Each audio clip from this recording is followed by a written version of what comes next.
最近看皇上似乎面有愁容，是有什么烦心事吗？还不是这些个前朝旧臣，死守旧主，迂腐不堪，朕恨不得把他们全杀了，但又偏偏杀不得。身为95之尊，却不能随心所欲，这样的烦心事，难怪皇上要不高兴。不过有利也有弊，95之尊虽然不能随心所欲，却有数不尽的人才为您所用。这样为难的烦心事，皇上何不丢给那些人去苦恼呢？他们识君之路，自然要替君分忧。皇上只看着他们谁能为您分忧，以后就多多重用这个人。朕的皇后啊，就是女中诸葛，冰雪聪明。依臣妾看，夏洵就很适合。皇上若是将此事交给他来办，他定能想出两全其美的法子。一来不用大开杀戒，二来也不会折损皇上的颜面。夫妻同心，我们都想到一块儿去了。朕方才已经差夏洵去办这事儿，但没想到你也如此看重他。夏洵是个值得托付终身的男子，臣妾当初想把明儿嫁给他，也是看中他聪明又稳重。可惜。朕知道，放眼满朝文武，也就夏洵配得上咱们家明儿。但你也是知道的，夏洵心中有谢氏，而且人家已经拜堂成亲了。劝劝明儿，另择佳婿吧。明儿从小性格倔强，看着没心没肺，其实心里有主意的很。臣妾真怕他钻牛角尖，就认准了夏洵一个人，耽误了一辈子，那可怎么才好？不会的，朕一定会想一个两全其美的办法。什么办法？臣妾愿闻其详。到那时再说吧。只要明儿愿意，全天下的男人任她选，朕一定给她找一个如意郎君。臣妾替明儿先谢过皇上。皇后，快快请起，朕接着喝汤。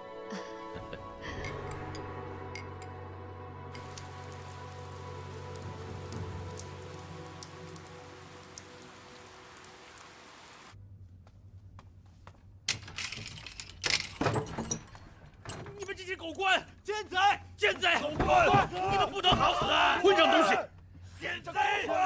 鲁国公奉皇上口谕，来看望各位大人。狗官！昔日各位大人对皇上固然有所不公、不敬，但是皇上宽宏大量，只要各位大人肯俯首认罪。皇上说了，方孝孺、黄子成、齐泰3人为罪魁祸首，罪不可赦。其他人，皇上皆会宽待包容。任凭你说的多漂亮，也难改叛臣篡逆之实。我等胸怀磊落，如光风霁月，纵然一死，也可名垂青史，虽死犹荣。尔等奸佞，却将遭到万世的唾骂。光风霁月，你配吗？我看你是明知自己必死，为了身后之名，才会如此的矫揉造作吧。小国不碍大节，大统自古有长嫡之分，国家伦理纲常，岂能无序？我等所为，为国为民，问心无愧，在这点上把持得住，些许瑕疵，又算得了什么？那么，请问黄大人，是什么伦理纲常，关乎到国运民生，这么重要？皇室正统，那不过是先娶先生，头一胎罢了。这就是天意，这就是天道。天意？什么是天意？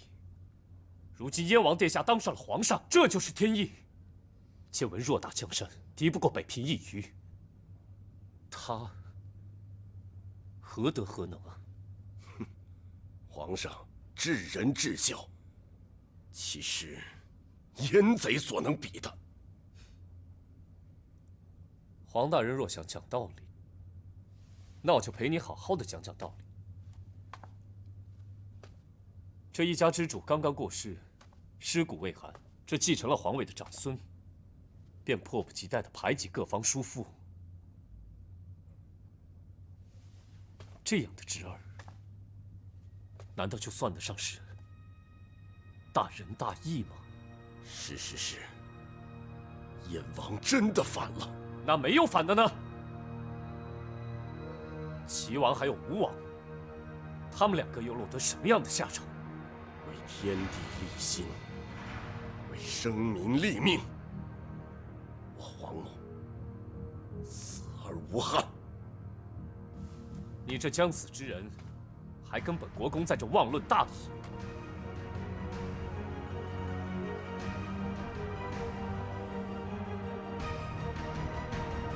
本国公渴了，哪里有水喝呀？有，早就给您备好了。除了黄子成和齐泰以外，其他人若有想见我的，随时通报。是。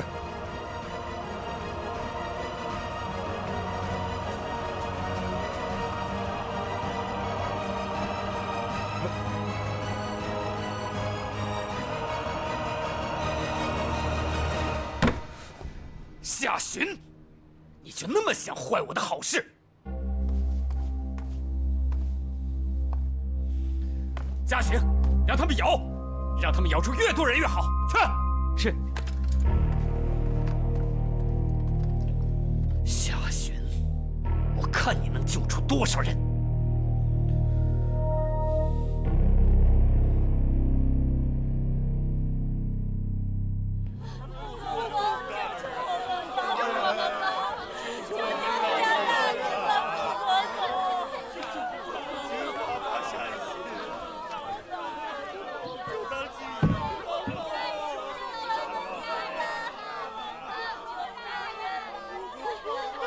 怎么这么多人？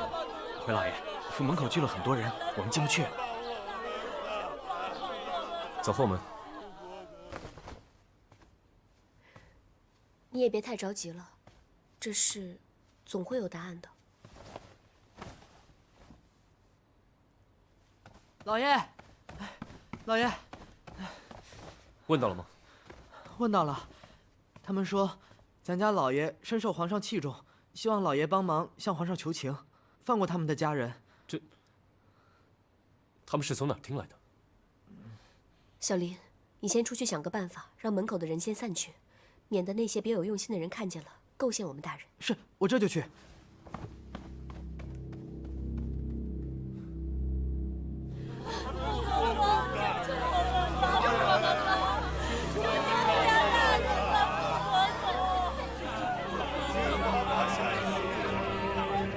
大人，快过来！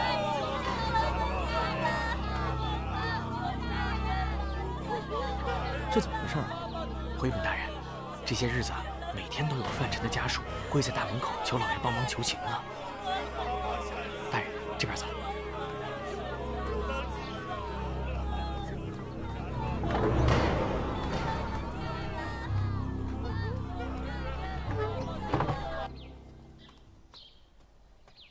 哎呀，夏老弟，你这府上可真是门庭若市啊！啊，哎，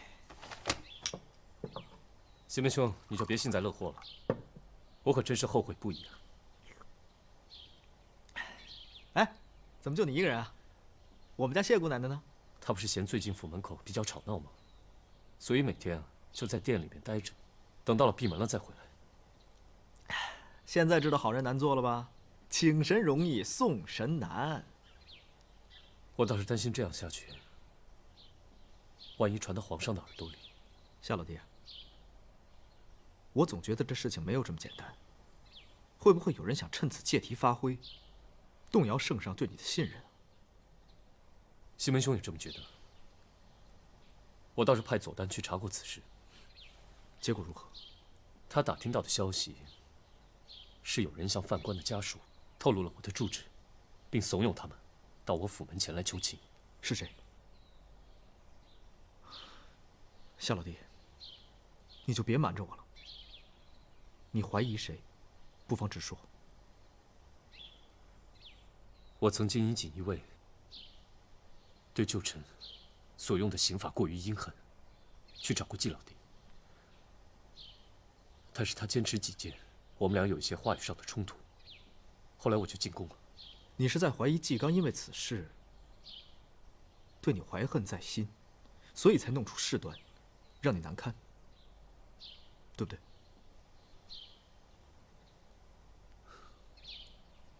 我也没什么证据。算了，我是不想影响我们兄弟的感情。官场难行，人心难测呀。西门兄为何如此感慨？是彭姑娘有什么事情吗？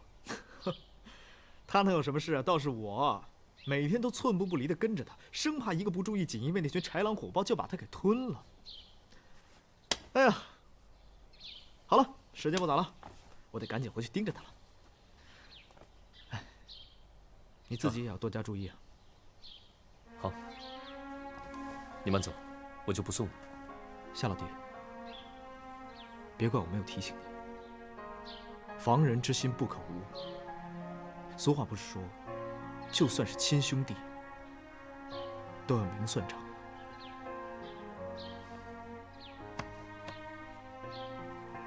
多谢兄弟。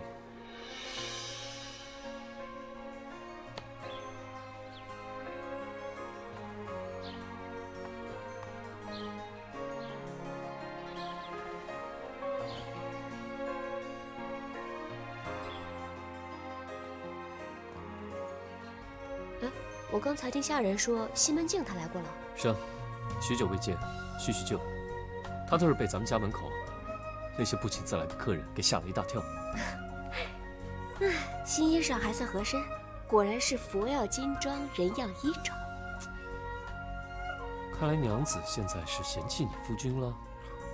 我这哪是嫌弃你啊，只是你现在贵为辅国公，穿着打扮上哪户不得？这身衣裳呢，可是我亲自裁剪的，这是金陵城内唯一的一件。娘子对夫君这么好，夫君好生感动啊。你好生穿着这身衣裳呢，就算不辜负我的心意了。那是自然。今天晚上我就不脱了，我穿着睡。没个正经样。哦，这些天呢，我一直在想，范臣之事，你还是不要牵扯其中比较好。你本来就因此事出了风头，金陵城中已经沸沸扬扬了，我担心一旦传到皇上的耳朵里。我知道，你是担心我引火上身。帝王心难测，难免有些小人想要借机生事。我想我们还是先避避吧。放心吧，这件事情我一定会处理好。你看你从铺子回来就一直没停过，累不累？我一点都不累啊，倒是你，伴君如伴虎，很辛苦的。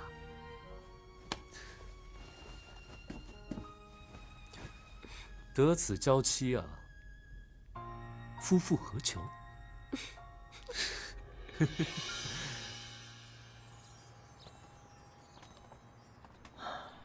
夏雪啊，劝服旧臣一事，你做得很好。臣不敢当，是皇上宅心仁厚，这些旧臣们必定是心悦诚服，归顺于皇上。你不必过谦，朕知道你心善，不愿见锦衣卫对那些旧臣下毒手。你这一点倒是和高炽相似无二。皇子们天性纯良，臣怎能相比？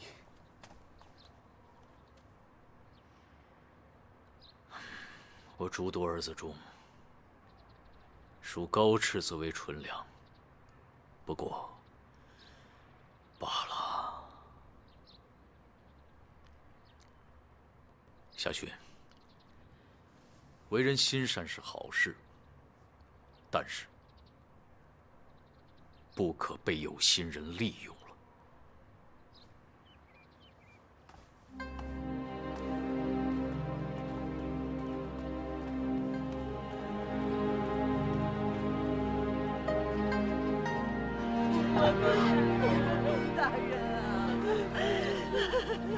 救我们家老大，救我们家大人吧！帮帮我们吧！你们跪了这么久了，孩子也饿了，吃点东西。来，拿着吧。孩子，想爹爹吗？你们这样跪着，也是无济于事。咱们大人倒无妨，孩子们跪久了，毕竟不好。你们也不愿见孩子这么小就受世人指指点点的吧？回家吧，福国公若能帮你们，他一定不会袖手旁观的。来，起来。来，请回吧。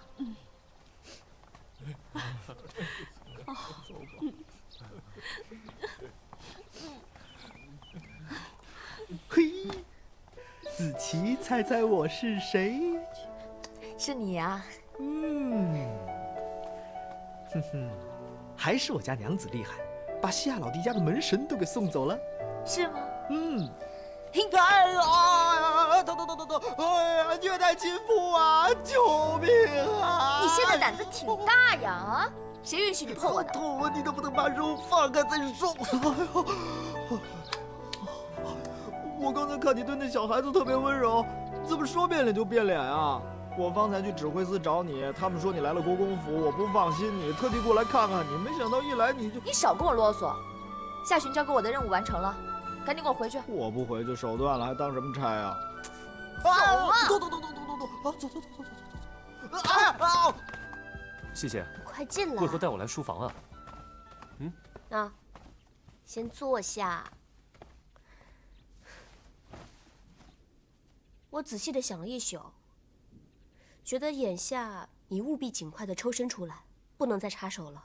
这是改朝换代的大事，一旦皇上觉得有必要再清洗一番时，你这件事就有可能被有心的人大做文章。我想来想去，觉得你最好还是先离开这里，以考察的名义出去最为合适。就算是以考察的名义出去，咱们也定要想一个不令人生疑的名号才行。依我看，考察粮饷发放是最合适的理由。我看你倒是想借此机会到各地一游，出门晃悠晃悠吧，顺便物色一些新的店铺和生意伙伴。你呀，就这点小心思。如果是这样的话，我觉得我们倒不如用考察水利工程这样的名号，周期长，又可以不用和那么多的官员打交道。我觉得不妥，水利工程大多都有地方的商贾和官员勾结，我们就是希望能远离这些。如果又卷入进去，传回来反而更难辩白。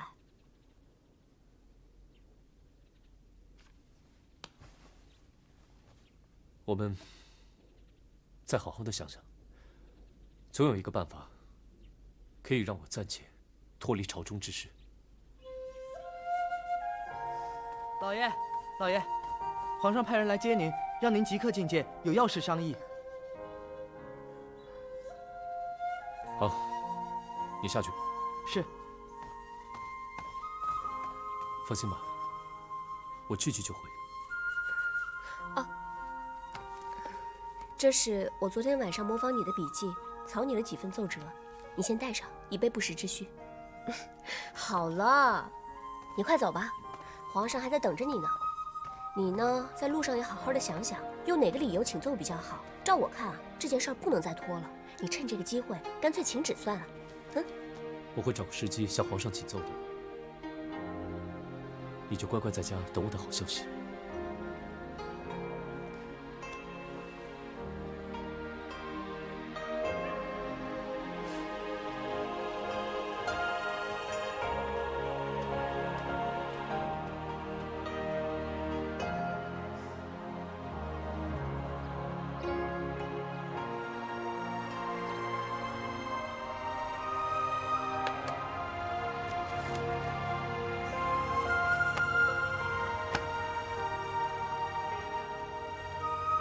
朕今日召众爱卿前来，是有几件事要跟大家商量。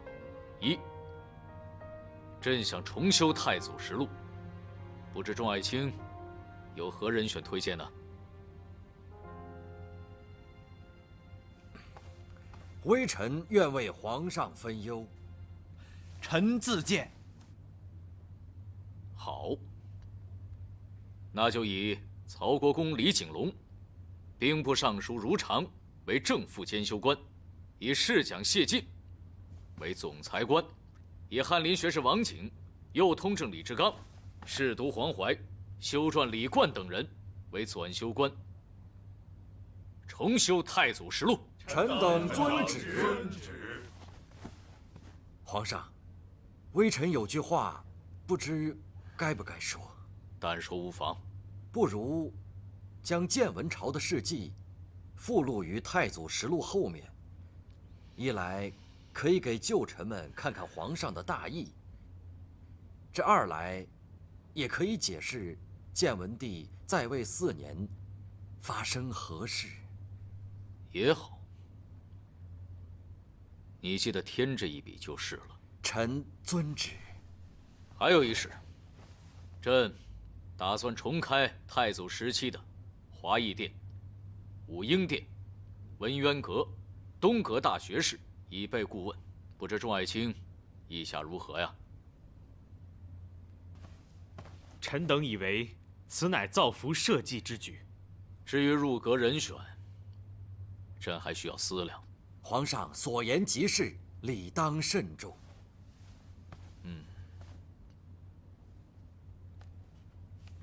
啊，对了，还有一事，朕呢，最近时常梦到母后，朕就寻思着给母后她老人家造一座大报恩寺。不知众爱卿，谁能够胜任此事啊？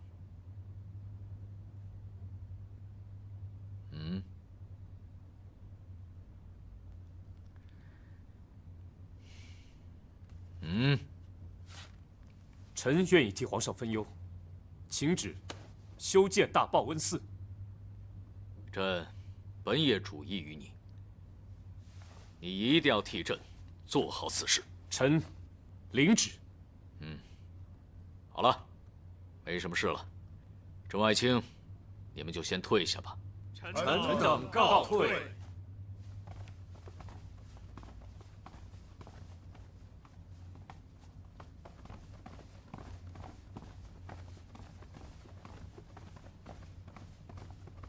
还请辅国公留步。皇上有旨，要辅国公留下共用晚膳。既然皇上留辅国公一句，那我就先告辞了。慢走。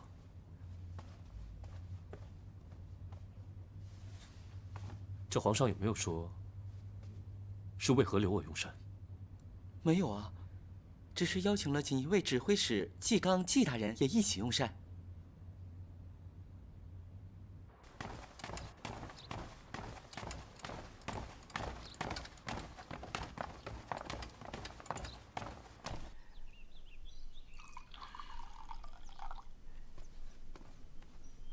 两位爱卿，来。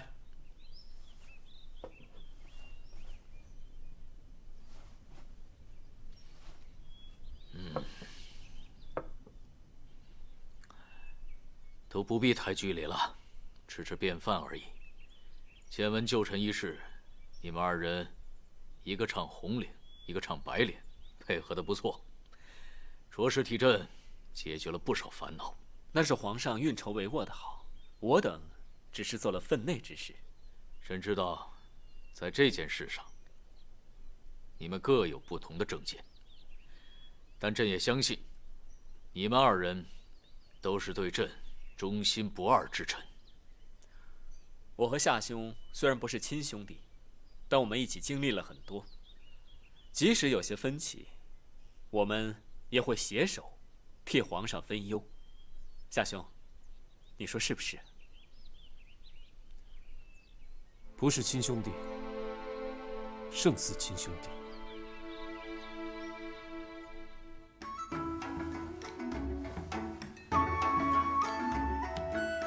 辅国公夫人真是出水芙蓉，花容月貌啊！是啊，既年轻又貌美，和辅国公可真是一对璧人呢。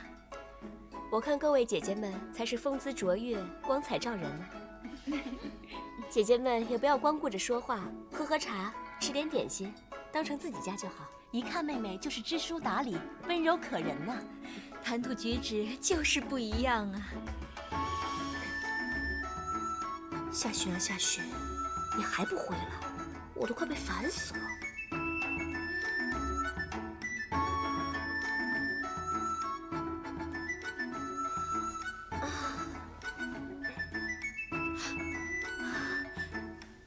不知道妹妹手腕上戴着的手镯是在哪家铺子买的？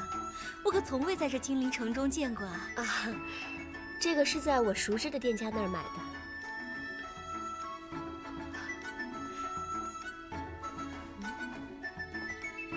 看这质地和成色，可真是与众不同啊！哎呀，是呀，真漂亮啊！既然姐姐这么喜欢此物，不如就送给姐姐好了。这怎么能行啊？别客气，我可以托人再帮我买一个。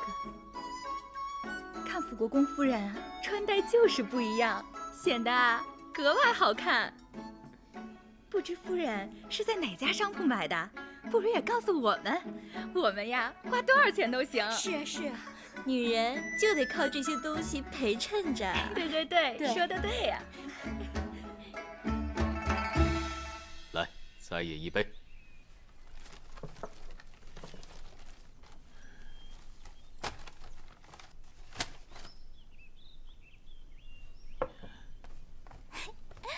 好啊，姐夫，原来您说朝中有事，把姐姐一个人丢在内寝用晚膳，其实是躲在御花园里啊。你呀你，没大没小，没看见夏寻和纪刚都在啊？你不陪你姐姐用晚膳，跑到御花园来胡闹是吗？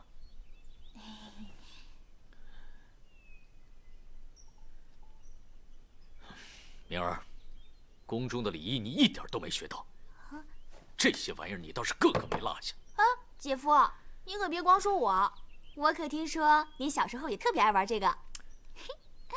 哎，不如您教教我吧，我总是放不高。胡闹！就一会儿嘛，姐夫。皇上，看在郡主难得请愿一次，不如就答应他吧。明儿，你若真想让人教你放风筝，夏玄和纪刚都可以，就别扯上朕陪你了。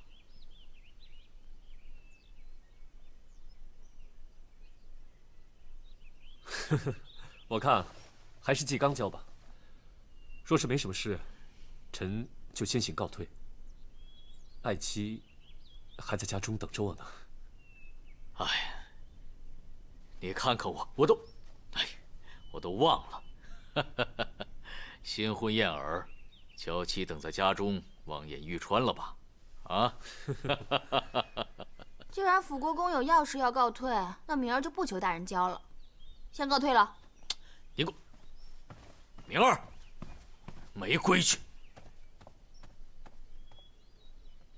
皇上，既然夏兄有事要先告退，那不如让臣去教郡主吧。嗯，好，那你去吧。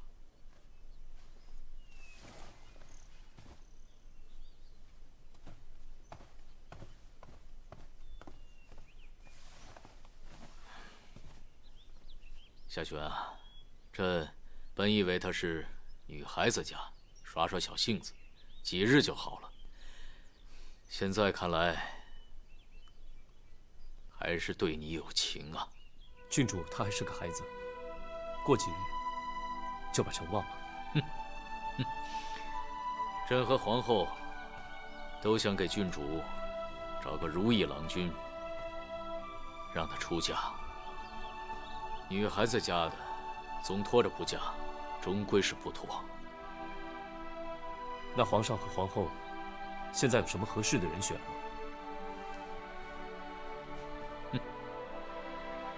解铃还须系铃人，这件事当然还要你出马呀。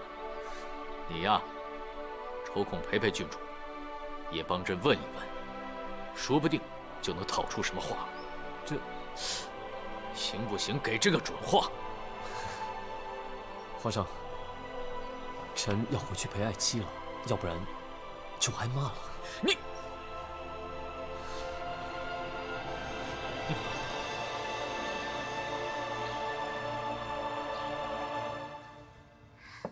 昨天我们说到哪儿了？回郡主，昨天您说到您钟情于像叶家大公子那般舞文弄墨的文人。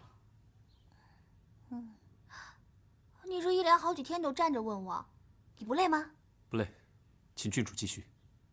哦，我的夫君最好能陪我吃喝玩乐。对了，还要能吃辣，最好是无辣不欢，每顿饭都要吃很多的辣椒，而且还要面不改色的那种。郡主，你这前几日不是说喜甜吗？人是会变的嘛，我这2天喜欢吃辣不行啊？你真的将我喜欢吃什么都记在心里了。郡主，我也是奉皇上的旨意来记录郡主挑选夫君的要求，自然事无巨细，逐条铭记于心的。我知道，我知道，你就不用多说了。我的夫君呢，最好是能千杯不倒，能一口气饮1缸的酒，然后身材挺拔伟岸，最好还会讲笑话，还会放风筝，会说护我周全，还说一定不会让我受到伤害。郡主说的，臣都记下了。要是没什么事的话，臣就先行告退了。不行不行，我还没说完呢。要不你明天再来吧。这几日，郡主已经说了很多了，让臣先向皇上和皇后复命再说。不够，我还没说完呢。如果不够的话，那先见了第一批夫婿之后再提。郡主有什么要求，到时候再慢慢的说。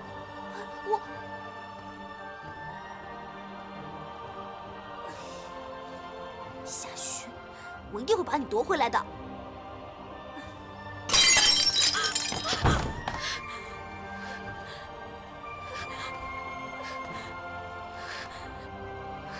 谢谢。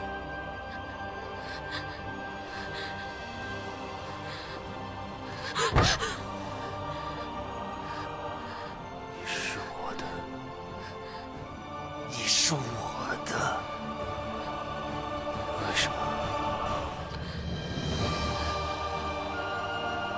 明明是我先喜欢上你的，为什么你成了他的妻子？我哪里比不上他？啊！告诉我，我哪里比不上他？为什么？为什么？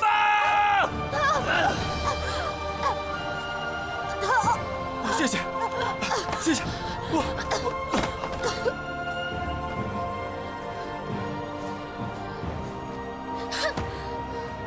每一次来都让我穿这套衣服，又每一次都还没开始就自己先喝醉了，真是扫兴。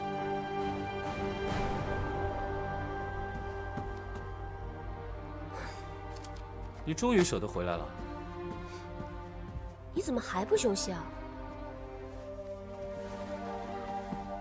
我听下人说，你最近和那些贵妇人们经常一起喝茶聊天。是啊是啊，要不是你这位辅国公大人，我怎么会每天都要和那些难缠的妇人，不是一起逛街，就是喝茶，还有看戏呢？简直快把我给累死了。辛苦夫人你了。你看你说的，我知道这是我作为辅国公夫人应该要做的事。我只是怕委屈了你。这应酬的事，实在是过于乏味。我又不能一直陪在你身边，我怕你是为了迁就我，让自己受了委屈。你就安心处理朝堂上的事，后院的事情呢，交给我就好了。就知道你一定会这么说。作为夫君，我呢，准备送给你一个礼物。你要先把眼睛闭上。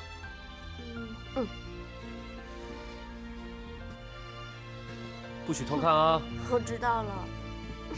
是什么呀？花灯初两夜，宫阙月华霜，烛了红了了星光。小心点啊！一人阁楼上，可以睁开眼睛了。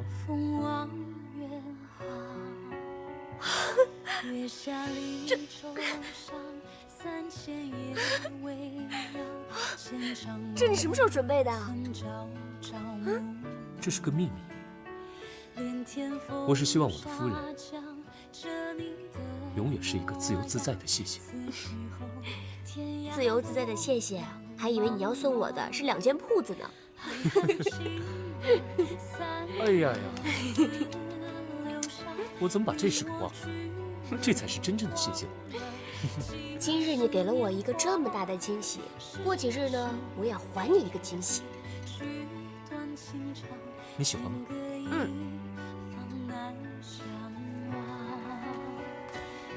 来，坐上试试。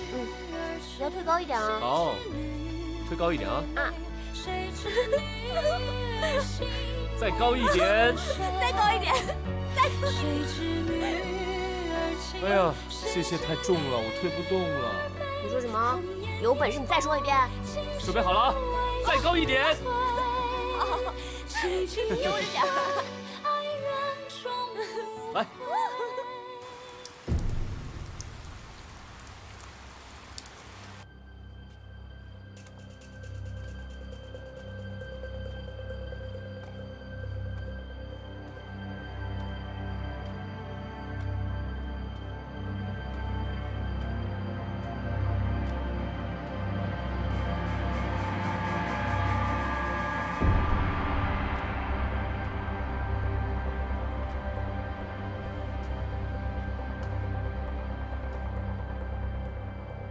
还有些人呢，都去哪儿了？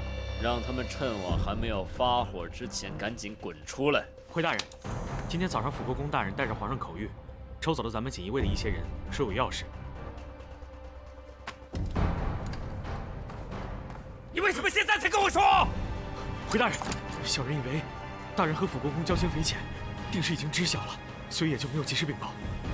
夏雪，你到底把我当什么了？好久没这样聚一聚了。我说谢门庆啊，你早点把彭姐姐娶回家，这样我们就能多聚聚了。哎，这个饭怎么扯到我身上了？夏雪，你管不管你家娘子了？我们家娘子我可管不住啊。来，夫人。这个是你最爱吃的。谢谢。多吃一点。你爱吃的你也多吃一点。我最讨厌吃这个菜了，要夹就夹肉，你干嘛给我夹青菜啊？那就加肉呗。你爱吃的多吃点。对了，皇上已经叫我调动锦衣卫的兵马，去寻找那个人。纪刚知道吗？我今天去了锦衣卫衙门，倒是没有看见他。我想皇上应该有跟他提起过吧。夏老弟，你的想法是？我是希望可以把锦衣卫当中我们的亲信全部调到飞龙这里来，我再从飞龙密谍里抽调精英，组成属于我自己的乾隆密谍。乾隆？夏雪，目前大局已定，你还在担心什么？虽说现在是大局已定，可是夏寻毕竟是知道这么多秘密的人，前路难测，我觉得一定要有所准备，到时候也多一条退路。这一点我觉得谢姑奶奶说的没错，毕竟现在人在高位，伴君如伴虎，有些事情不得不防。官场之事我不多说什么，只愿我们兄弟二人能求得所愿，平平安安度过余生。干！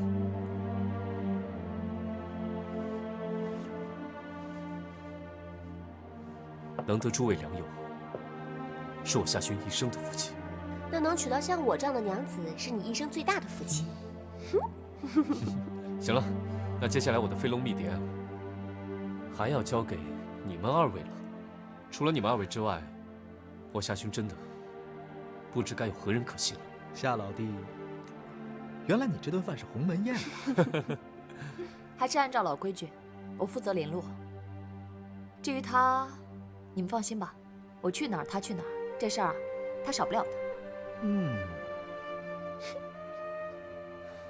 我们手里的金银还是不够，我倒是希望可以借助寻找那个人的机会，我们在民间能够搜寻一些奇人异事，为我们所用。可是奇人异事一般都隐退于江湖，是不太好找的。小隐隐于野，中隐隐于市，大隐隐于朝。想找他们还不容易，我知道哪儿能找到他们。夏老弟，嘿，你要的人我给你找来了。飞龙秘蝶已经向我汇报了，听说你这次招收了不少奇人异士，还是我西门兄厉害啊！你听他吹牛吧，他就动了动嘴皮子，门都没有出一步。什么？动嘴皮子怎么了？那也是我的本事。那你的嘴皮子能赢得过我的刀吗？当然赢不过你的刀啦。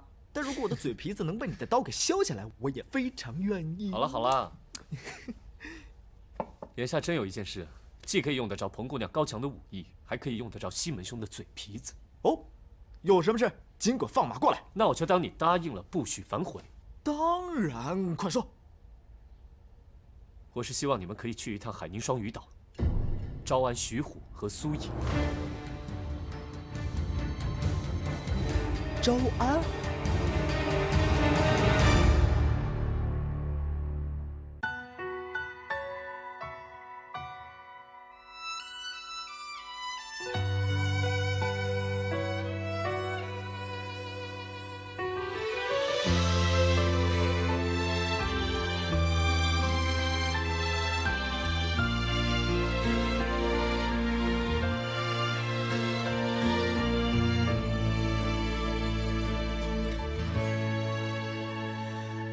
灯烛两夜，宫阙月挂霜，烛影摇红寥寥星光。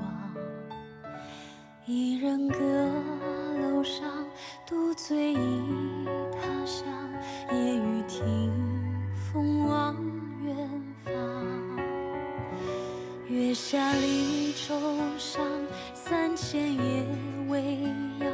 牵肠梦曾朝朝暮暮，连天风沙降，着你的模样。此去后，天涯路两茫茫。爱恨心难散。